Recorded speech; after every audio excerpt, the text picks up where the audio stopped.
Good morning, everybody. My name is Mehmet Tulbek. I'm the president of the Saskatchewan Food Industry Development Center, and welcome to today's webinar.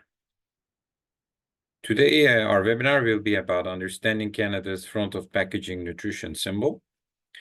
The new front of package nutrition symbol labeling is now required for packaged foods containing saturated fat, sugars, and/or sodium at or above specified thresholds. It's designed to help consumers make informed choices by quickly identifying foods high in these nutrients. The nutrition symbol labeling has been in effect since July 20th, 2022, and the transition period will end on January 1st, 2026. So we have about like 6 more months coming in this transition period.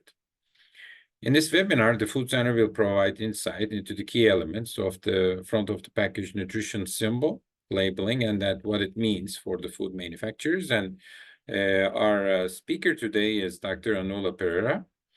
Dr. Anula Pereira holds a PhD in food science from the University of Saskatchewan, completed in May of 2009.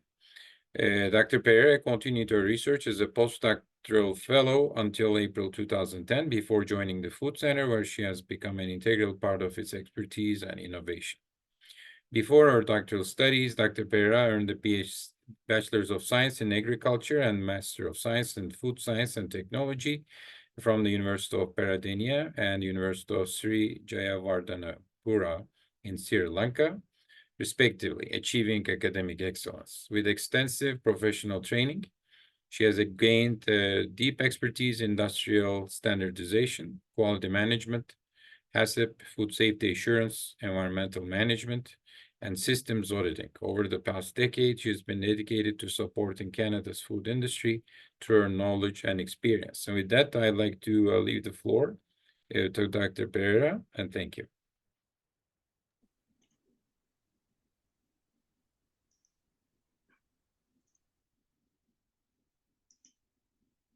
Hello, everybody.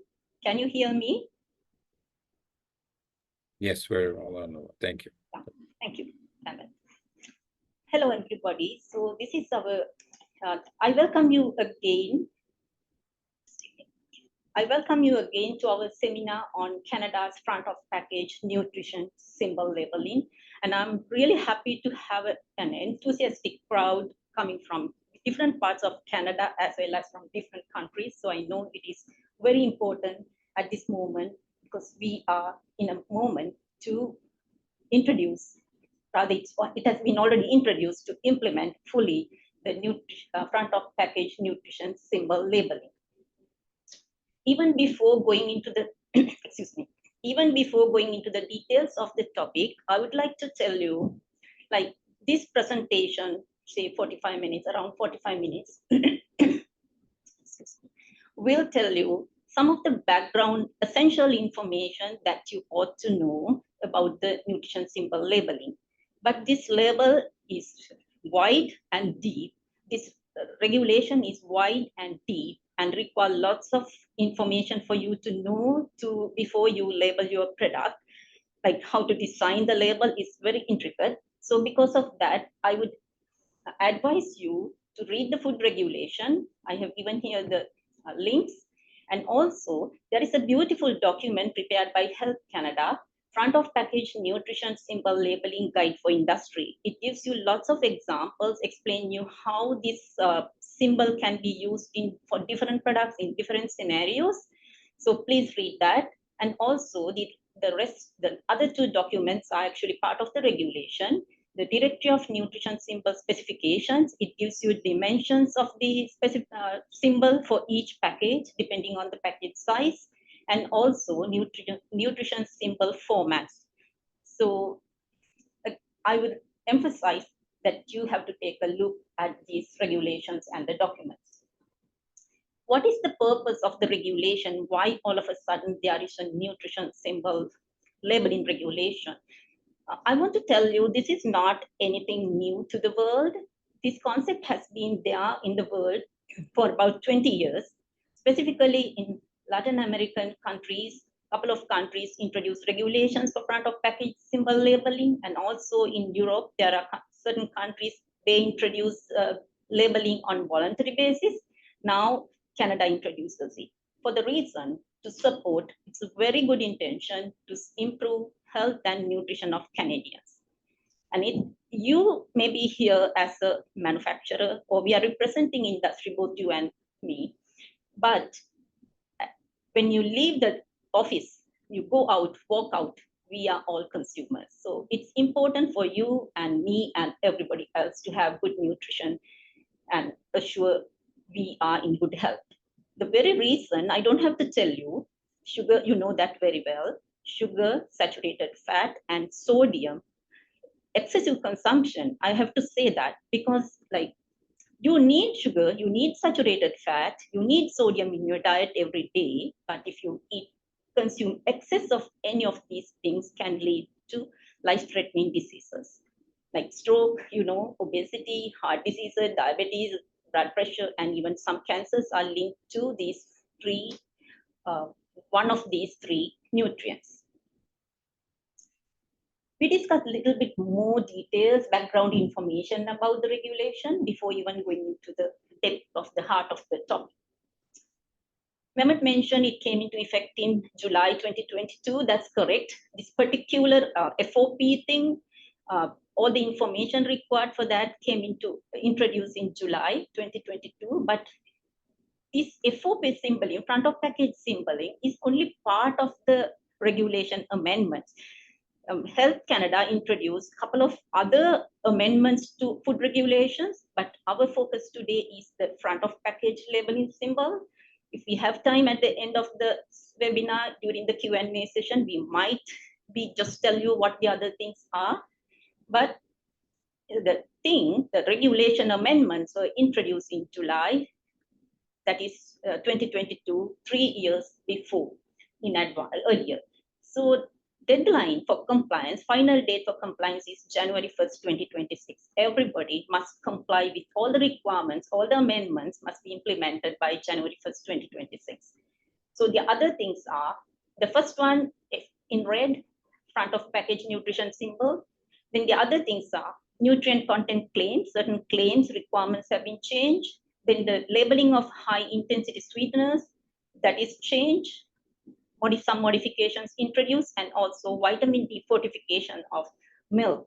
So there is also another change introduced for fully hydrogenated oils. The regulation change actually came in 2018, but recently what Health Canada did was introduce a definition for what it means to be fully hydrogenated oil. So who will be responsible for implementing and creating regulations? Health Canada is responsible for creating the regulations, and Canadian Food Inspection Agency, they are the organization responsible for implementing all food regulations. So their duty, it is in their jurisdiction to implement front of package labeling as well. What is front of package labeling? What does it, how does it help people? So first thing, it's a kind of a logo, it's a symbol you printed on the product that will help consumers, that will help consumers to identify foods that are high in sugar, saturated fat, and sodium. High in meat or above the threshold level recommended by Health Canada. So at a glance, you don't have to be an expert. You can be just nobody. You just walk into the store and take a package of food and you look at it. If you can see the symbol, you know this is high. So it's the consumer's decision. They can eat it, they cannot. They can say, okay, I want to eat it moderate. So it's up to the consumer. It's just giving you understanding what you are buying, what you are eating. And this labeling is mandatory for most of the prepackaged foods, not for everything. We will be discussing that a little later. And it must be displayed on the principal display panel of your package. I think we have to understand what is principal display panel before even discussing going further, because these terms, principal display panel, principal display surface, and available display surface, all these terms are playing a role in this discussion. The first one is principal display surface. That's something you should understand. Look at this bottle. So the principal display panel, I believe you can see my cursor. The principal, my pointer, the principal display panel is the surface that is exposed to the consumer when you keep the package on the store shelves. You keep your package on the shelf, the product face the consumer, and that whole area, the whole surface is called principal display surface. And principal display panel is the part of that surface where you place your sticker, your label. So that label facing the consumer, the label can go all around the bottle, but the label that faces the consumer is your principal display panel. So you want to place your front of package label in this principal display panel, on this principal display panel, and where to locate it, where to place it also is explained in the regulation. There is another term, on and off it comes into play or into the discussion, that is available display surface. That is different. Available display surface is the total surface area of the package, the total surface area. It's not just the front that is seen by the consumer, it is a total surface area. This is very important when it comes to nutrition facts table displaying on your product, because it says it can be displayed anywhere on the available display surface, nutrition facts table. And usually bottom is excluded because people cannot turn for some of the products, you cannot turn the box upside down and see the bottom, read the bottom. For that reason, sometimes for some information you cannot print on the bottom, but except the rest is principal available display surface. For this product, I just want to highlight you different examples so you understand. For this one, the whole surface area, principal display surface and principal display panel are the same. They are both the same because the whole surface area is exposed to the consumer, and you use the whole area, the manufacturer used the whole area to display information. So it is the same. Now we go to the next part of our discussion, that is prohibitions and exemptions. I told you not all foods require, all prepackaged foods require front of package labeling. Some foods are, though they are prepackaged, they are excluded. The first category, there are so many different categories. The Health Canada grouped them, prohibited for no reason. These products, even though prepackaged, can carry a FOP label. You cannot place. The first one, infant foods. Infant foods cannot carry, like breast milk substitutes, any form, and also products that you manufacture for infants between 6 months of age and 12 months of age. Between that age, no front of package labeling. The reason, very reason you understand, if the label, if these kind of products, like this is the highest, like rapid growth rate of a human being is during this time, right? Just after birth to first few years. If you label these products with high in saturated fat or high in sugar or something, what will happen? The parents think, oh, this is not good for my kid, my baby, so will not give it. And what will happen? There will be, instead of protecting the baby will have malnutrition. So for that reason, you cannot have. The second category is the foods that are designed for special dietary uses, like people with various health issues. So there are specific food design, diseases, conditions, genetic disorders, whatever it means. There are certain products that are designed for them, and those foods also cannot carry a front of package symbol. Then there's another category, they are fully exempt.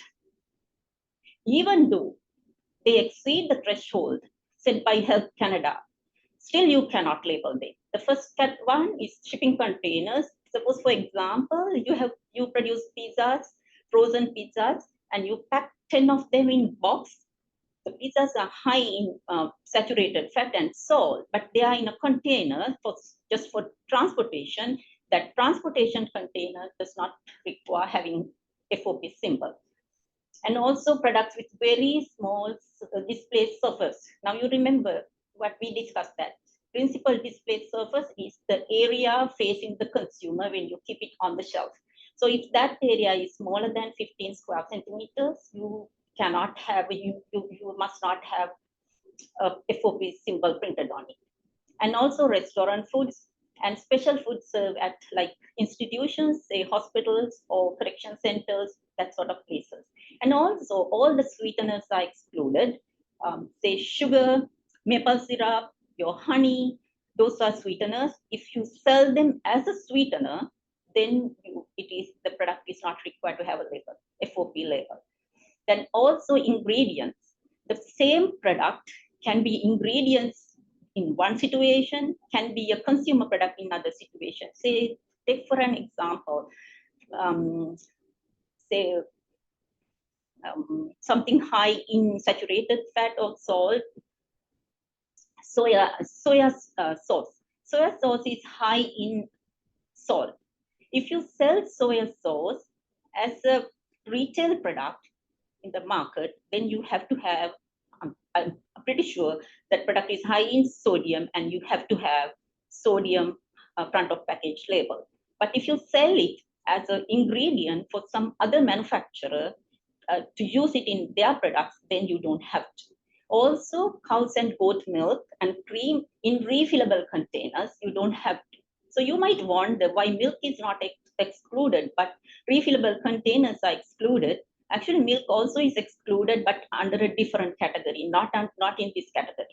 Then also butter, ghee, margarine, and animal and fish oils are excluded. And coconut oil, I used in red this one, and I used the exact words in the regulations, coconut oil in a bottle. I believe that means coconut oil, if you sell as an ingredient for food cooking, then and as a retail product, then it should not carry FOP symbol. Also, military rations and salt and seasoning salts are not required to carry FOP symbol. Then the other category is there are other category conditionally exempt. So as long as you meet the conditions listed here, you don't have to have a label. If you go beyond and above and you change your product formulation, then you have to have FOP symbol labeling. That's what it needs. There are products in the Canadian food regulation identified that they do not require having a nutritional facts table. So those are alcoholic beverages. So you can read the regulation to get a full picture of this thing. I have just a summary of this. So alcoholic beverages, then single ingredient, cuts of meat, poultry, but not ground meat. Ground meat require NFT. And also similar with the fish products, single ingredient fish, and like foods sold at restaurant foods, roadside foods, then like foods foods sold by fast foods restaurants, fast foods places, those are excluded. Also, surfaces, available surface area. Now the word comes here. Available surface area is the total surface area of your package. If it is less than 100 square centimeters, the total surface area of your package, then you don't have to. Those products are excluded from having NFT. Those products which are excluded from having an NFT are also excluded from having a front of package nutrition symbol. The second category is the foods that help protect health of consumers. So fruits and vegetables, frozen, fresh, canned, dry. But I have to emphasize here, if you freeze with after glazing sugar, no, you have to have labeling. If you can with sugar, your fruit, then you have to have a FOP symbol. If you dried it after dipping in sugar or after dipping in, I would say in honey, then you have to have a FOP symbol. Same with vegetables. If you add salt or anything else, then you have to have. But if you have them just as is, frozen, canned or dried, then these products are excluded.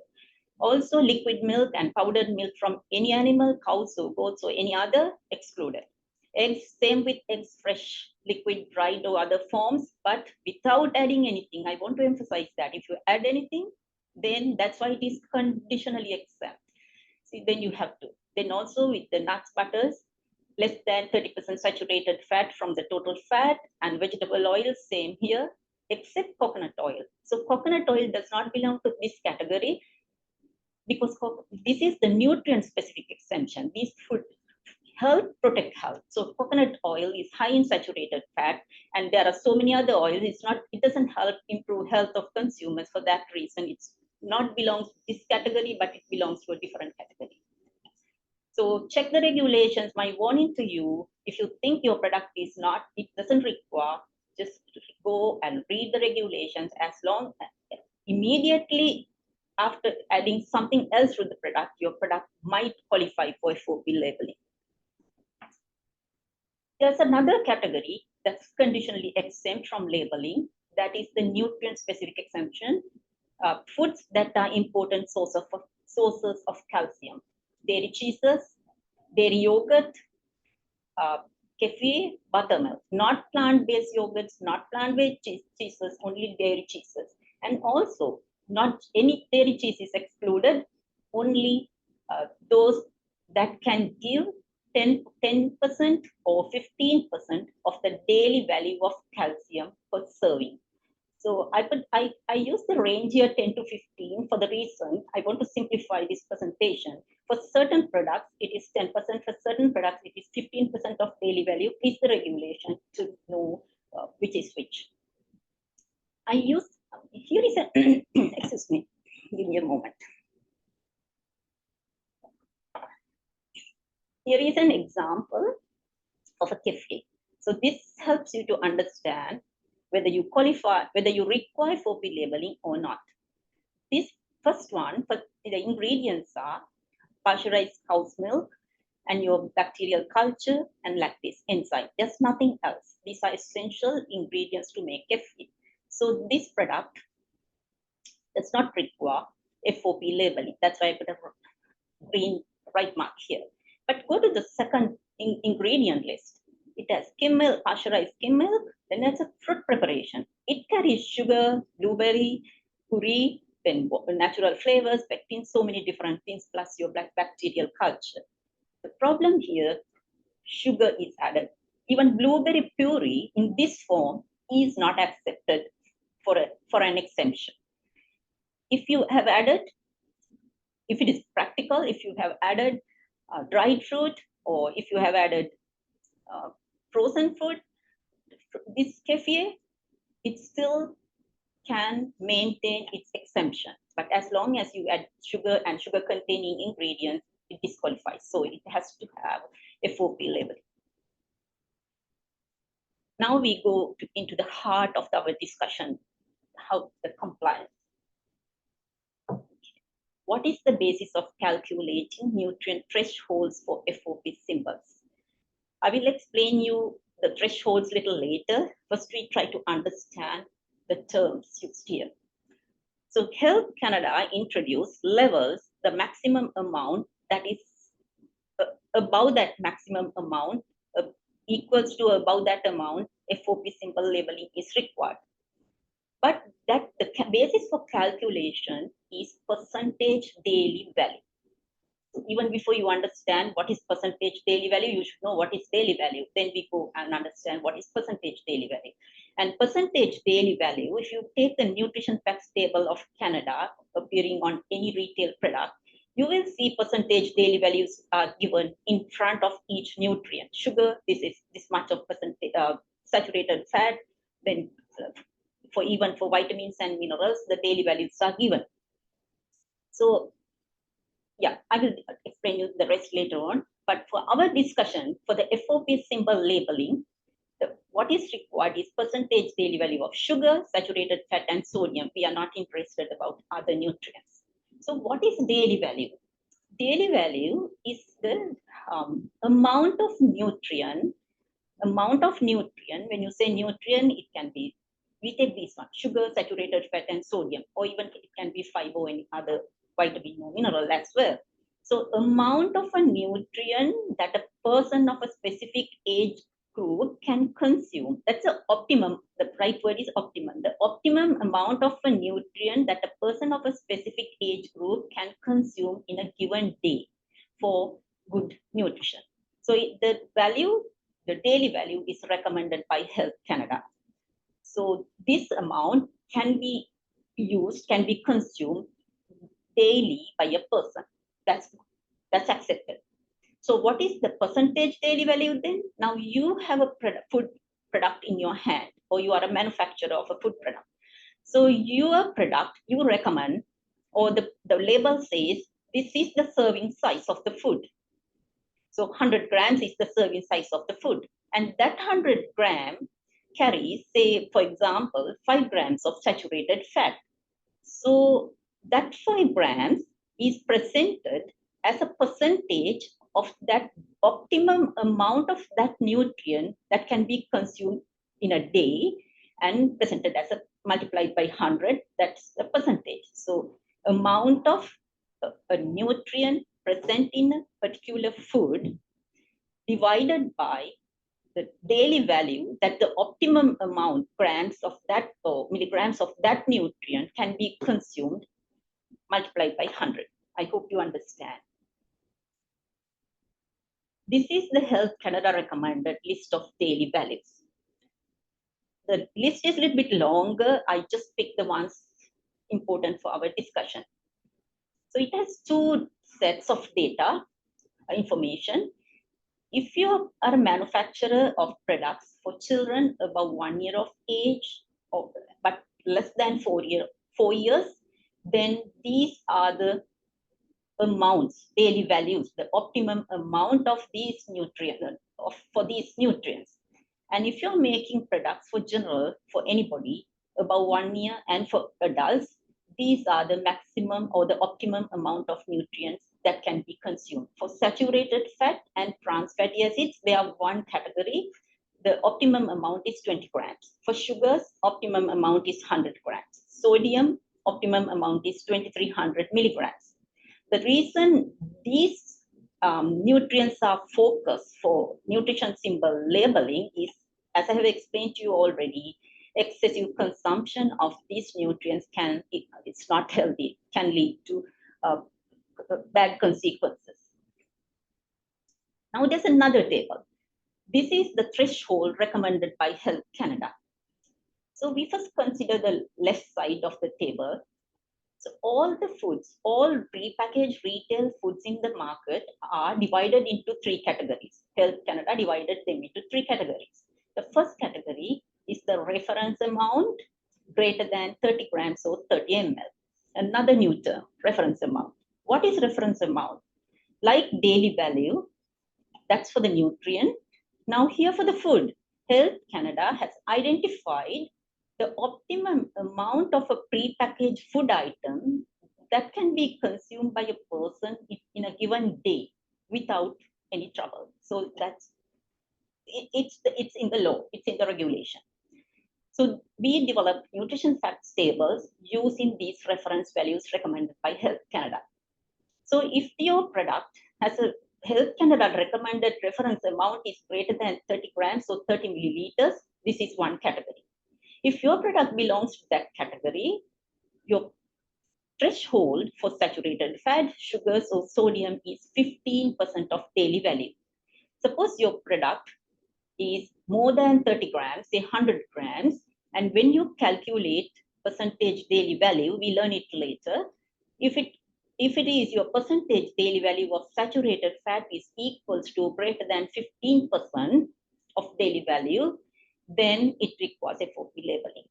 If same with sugars, if your product, the sugar, grams of sugar, when you calculated the percentage daily value for your product, if it exceeds or equals to 15%, then it requires FOB. Same with sodium. If it exceeds 15% of daily value, then it requires FOB symbol label. Your product may have all three high, or it can have just two high, or just one of the nutrients high.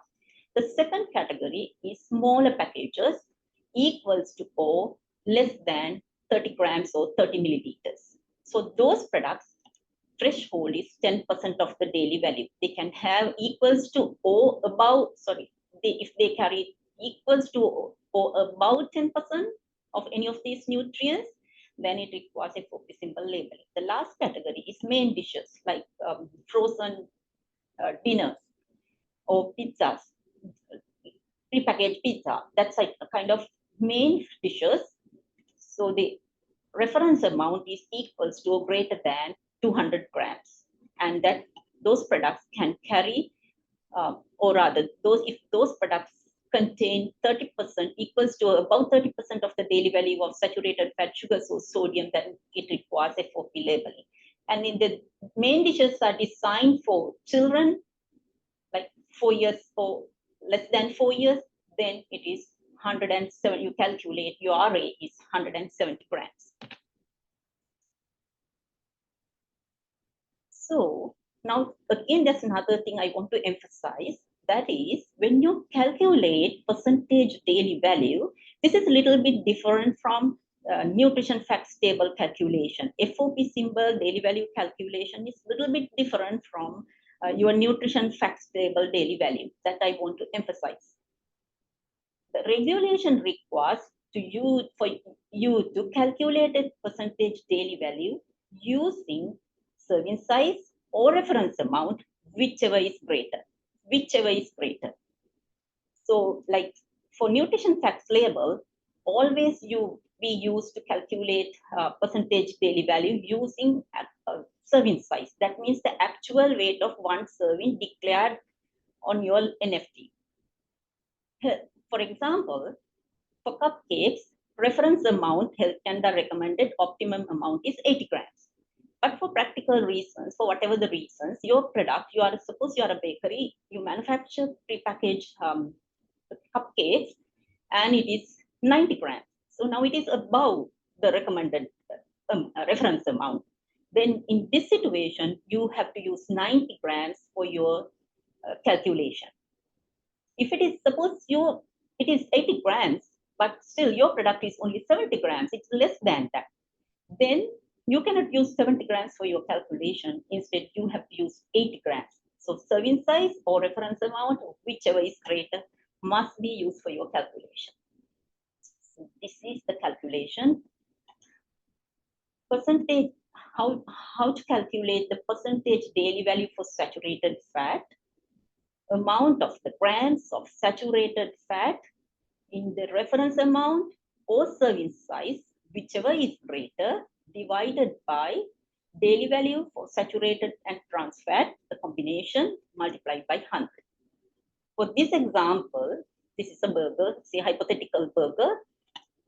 The raw burger, reference amount for raw burgers in Canada is 100 grams. For cooked burgers is 60 grams. So we will just, this is a hypothetical example. Suppose this is a raw burger, it is 113 grams. Now you have to use reference amount or serving size, whichever is greater. So your serving size 113 grams is greater than 100 grams. We must use that for the calculation. 113 grams provide 9 grams of saturated fat. It has 1 gram of trans here. But for this calculation, we don't use trans on the top. We use only saturated fat. But I want to draw your attention here. The daily value is given here on the NFT for the combined, for the trans fat and saturated fat. But for FOP symbol labeling, we take out just the saturated fat, not both. So we see here 9 divided by 20. I don't know whether you can see this one. This is the daily value recommended by Health Canada. We discussed this already. So for saturated fat and trans fat, that is fatty acids, 20 grams is the daily value. So 9 grams out of 20 grams. 20 grams is the maximum you can eat. The optimum you can eat. This product gives 9 grams multiplied by 100. So you can calculate that. Same with sugars. So this product has no sugar, so it doesn't require any FOP symbol labeling. Then go to sodium. This one gives 460 grams per serving size. So 460 divided by 2300 multiplied by 100. Actually, this will come closer to 20%, 20% itself, but this will be little higher than 50% when you calculate. We will discuss some examples. Yeah, I discussed this already with you. Nutrition fact tables give percentage daily value for the combined thing, but FOB symboling, we take out just the saturated fat. Okay. Just few examples for you. I just want to make sure you understand what I'm trying to explain here. If there is a food, that food serving size is 45 grams, any hypothetical food, and reference amount is 30 grams. So recommended amount is 30 grams, but still, for whatever reason, your product is 45 grams. So from this side of the table, that is the basis of calculation. Like how, where I told you, like all the prepackaged products are divided into 3 categories. So to which category your product belongs to. So the reference amount is 30 grams. This is 45 grams. So your one comes here, equals to or less than 30 grams. Because it is that we always use 30 grams, not 45 grams for this left side of the table. Left side of the table, always reference amount. For the right side of the table, it is reference amount. For the calculation, you use reference amount or serving size, whichever is greater. For calculation, whichever is greater. For this one, all the food products are divided into 3 categories, where this one belongs to not 45 grams, not to the top one, but the second one, because it's equals to or less than 30 grams. Another example is sausage. Suppose like the cooked sausage, reference amount, recommended amount is 55 grams. The serving size of this cooked sausage, it is allowed in the regulation. You can, if it is unsliced, you can have 100 grams. So for our calculation, which one we have to use? 55 grams or 100 grams, whichever is greater. So 100 grams. So this 100 grams provide a combination of like saturated fat 5 grams. And daily value for saturated fat and trans fat is 20 grams here. From the table, we take 20 and your serving carries, the serving carries 5 grams. So the percentage daily value of saturated fat for this product is 5 divided by 20 multiplied by 100, that is 25%. So I use only saturated fat as an example, but if it's a real product going to the market, then you have to assess sodium and sugars as well. So does this product require FOB symbol labeling? Yes, it does. Why? It is 100 grams, we put 55 grams is the reference amount. So it belongs to this category, the first category, reference amount is greater than 30 grams. And if it equals to above 15% daily value of any of these nutrients, the product will qualify for FOB labeling. Now it is 25% for saturated fat. It requires a label for saturated fat. Then this is something a little bit different. That's why I took this example. There are so many other examples in the guide prepared by Health Canada industry guide, but this is very unique. Foods that are sold unprepared and require reconstitution before consumption, like baked muffins, like muffin mix. It's a dry powder mix. So the consumer will have to take it home, add some ingredients, say eggs or oil or something, and bake the muffins. So how are you going to calculate the percentage daily value for this one? In the regulation, it says clearly, in this situation, always you use the serving size to calculate percentage daily value. It's easy to remember this way. Always use serving size, not the reference amount, to calculate percentage daily value. But the reason is, if you understand this clearly, serving size and reference amount are the same here. That's why it says so. So for the muffin mix, serving size, according to this product, is 84 grams. What does it mean? If you take 84 grams of flour or the dry powder blend, you will be able to make 110 grams of baked muffin, which is the reference amount for muffins in Canada. So for baked muffins, reference amount is 100 grams. The optimum amount one can eat is 100 grams. When the manufacturer developed the design, the label, they have to calculate how many grams of dry powder mix must be used in order to make 100 grams of muffin.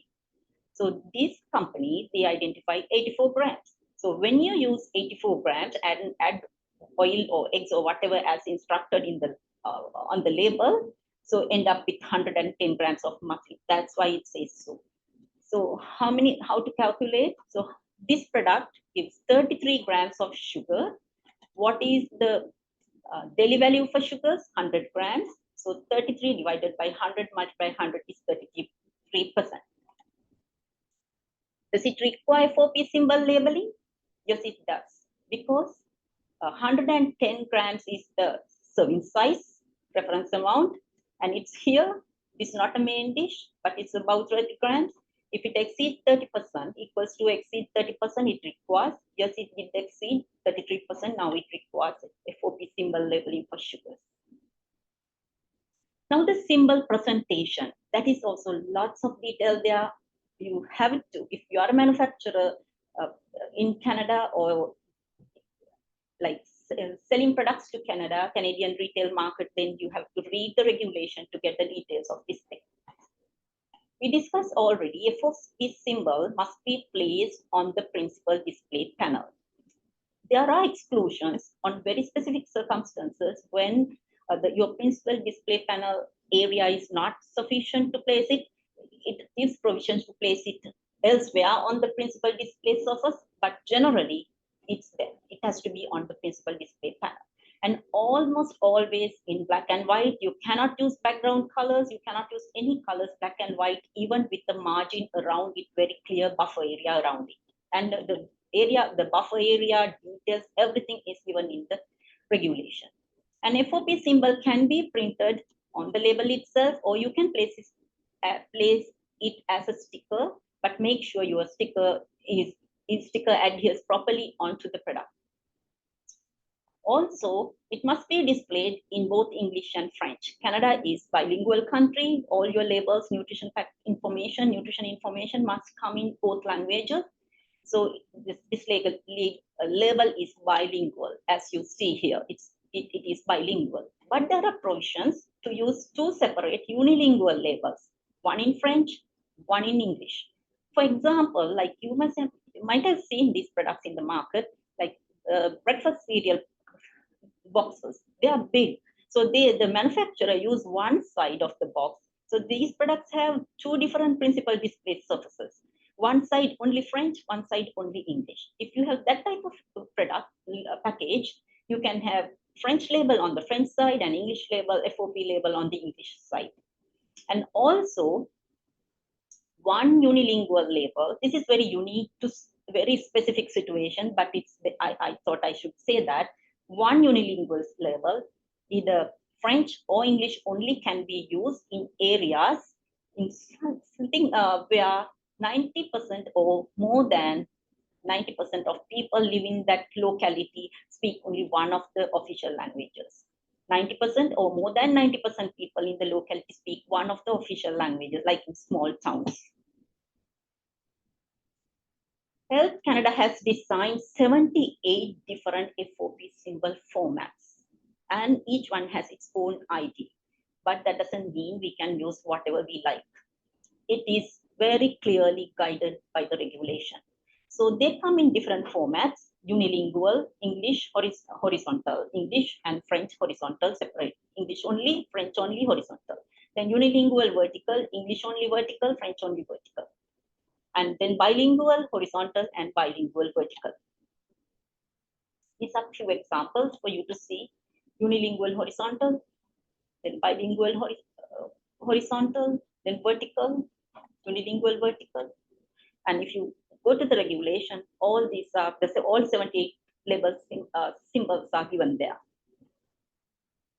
So horizontal is the default orientation.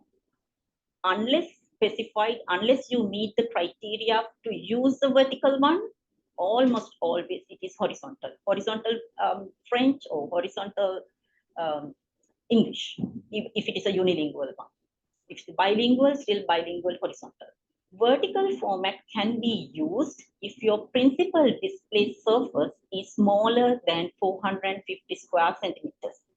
You remember your principal display surface? That is the total surface area of the package that faces the consumer. The consumer can see. If that area is less than 450 square centimeters, then you can use, and also there's another second requirement, there's not enough space on the principal display panel to place a horizontal format.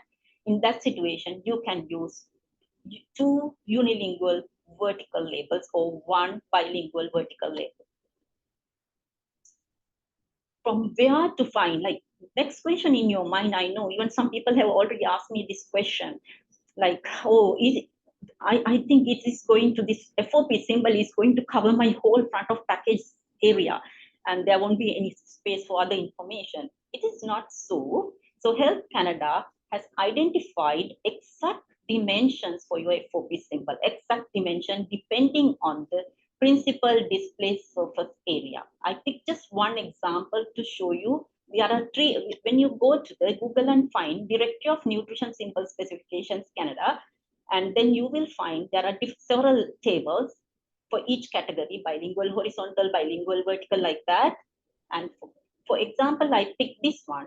If the product's principal display surface area is greater than 600 square meters, the nutrition symbol you can use is one of these. This is the ID for the nutrition symbol. 1 BH, like 1 bilingual horizontal, 2 bilingual horizontal, like that.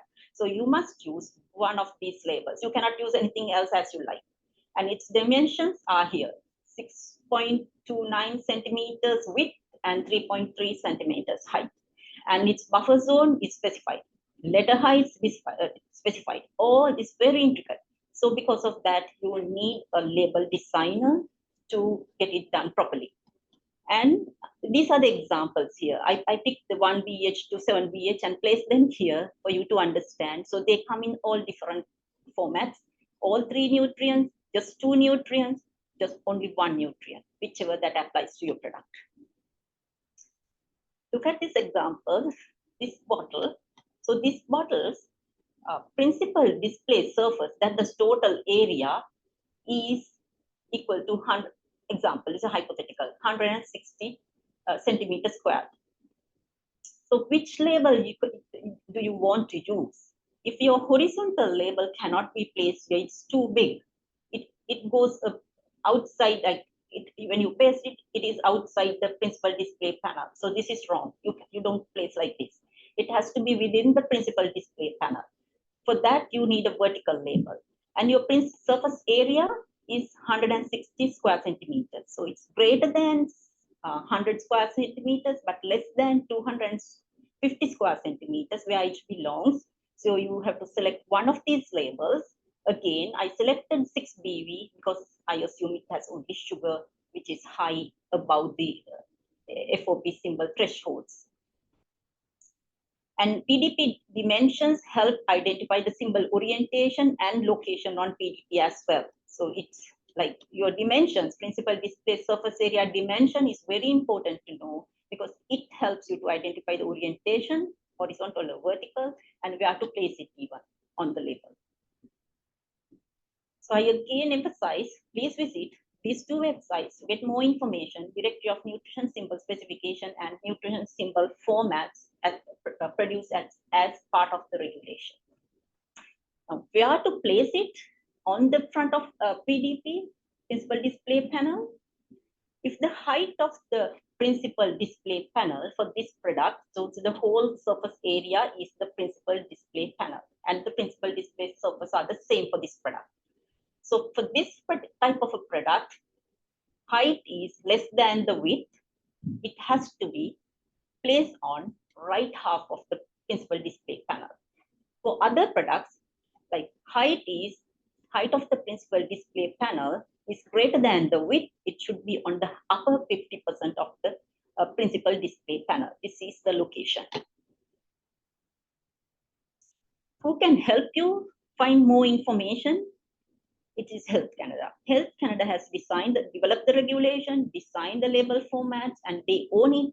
So if you want to get the label formats, if you are a label designer, please contact Health Canada. Here is the email address, and they will give you compendium of nutrition symbol formats. It's a reference document, it's a PDF format, but I believe still you have to design it.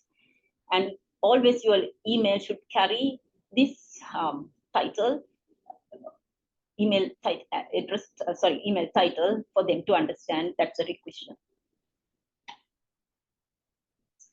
Okay, so we come to the end.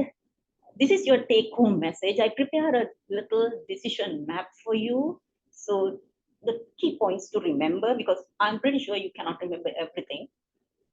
Just to understand whether your product requires FOP symbol labeling or not. So that's your question. Take the product and look at it and consider, ask this question. Is it a product that requires nutrition fact label or declaring nutrition information in other needs? So we discussed at the beginning, certain products do not require having a nutrition facts table on it. If it doesn't require NFT, it doesn't require FOP as well. So it does not. Also, nutrition information. Certain products, like we discussed about the products for special dietary users, those products won't carry an NFT, but those products carry nutrition information presented in a different way. So those products also do not require require FOP. If it is a product that requires NFT, then it goes to the next step. Is it a product food prohibited from displaying FOP? Yes, no FOP. No, go to the next question. Is it a food conditionally exempt from displaying FOP? Remember, certain products like even milk is under conditional. If you add sugar to milk, if you add flavor to milk, your chocolate milk with sugar, so you must have your FOP symbol labeling. Conditionally exempt, then yes, you don't have to have FOP. No, then this product qualifies for FOP symbol. Now you have to understand it qualifies. That doesn't mean it is a must to carry, but if you exceed the limits only. So identify the reference amount recommended by Health Canada for your product. Then calculate the percentage daily value for saturated fat, sugar, and sodium. For the calculation, use reference amount or serving size, whichever is greater. Then you get the numbers. Compare that number, percentage daily value, with the threshold for saturated fat, threshold for sugar, and threshold for sodium, and applicable to the reference weight, the reference amount category of your product. If it doesn't require, no FOP. If it requires FOP, if it's above or equals to above the threshold, it requires FOP. If it requires, choose the right matching format, FOP symbol format. Go to these two documents, nutrition symbol specification and formats, to find the right one. Then go to the label designer and get it done by before 1st of January. You have to meet this requirement. Thank you very much.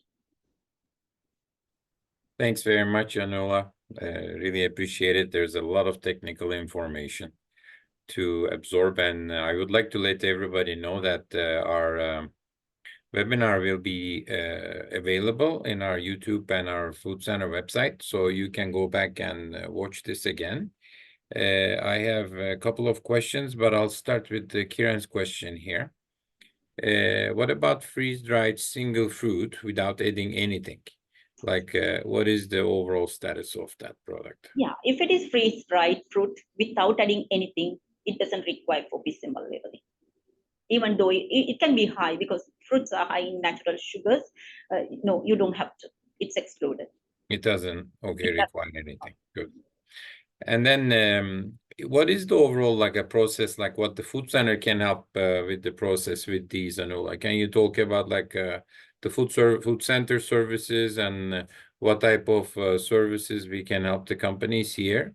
And then and what do they need to do on their own? And then what type of support they need to get from Health Canada or CFI? Yeah, thank you, ma'am.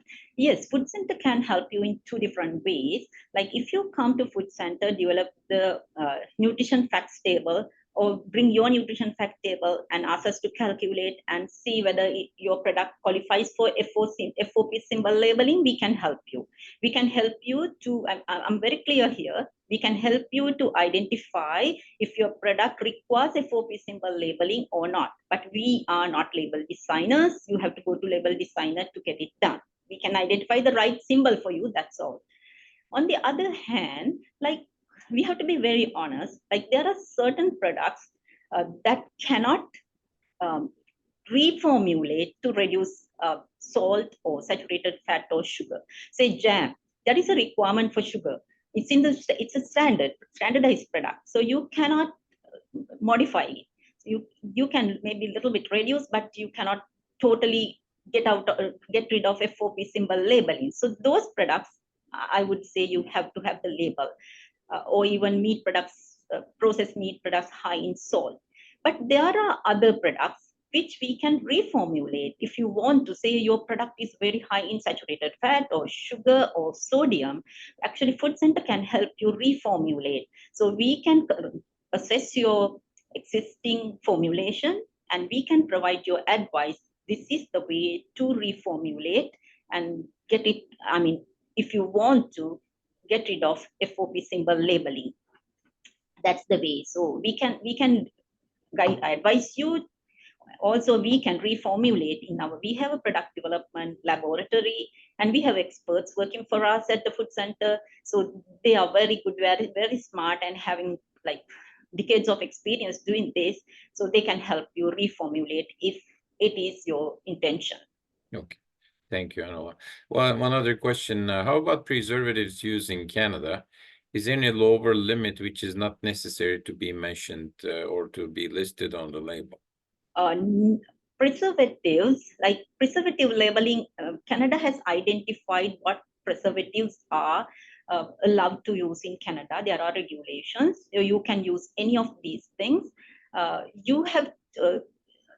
That's all I can say, because honestly, I don't remember what preservatives are approved or what are not. But to my knowledge, we are not like in USA. You have to identify the reason for using the preservatives, like additives. But in Canada, you don't have to, but you have to list it. The preservative is used, you have to list the chemical name, the standard name of the preservative, but you have to go and refer to the regulation to identify what preservatives are allowed and what are not. Yeah. Sorry, I don't remember details, I'm sorry. No, that's fine. There's another question, is milk and milk products are banned for import in Canada?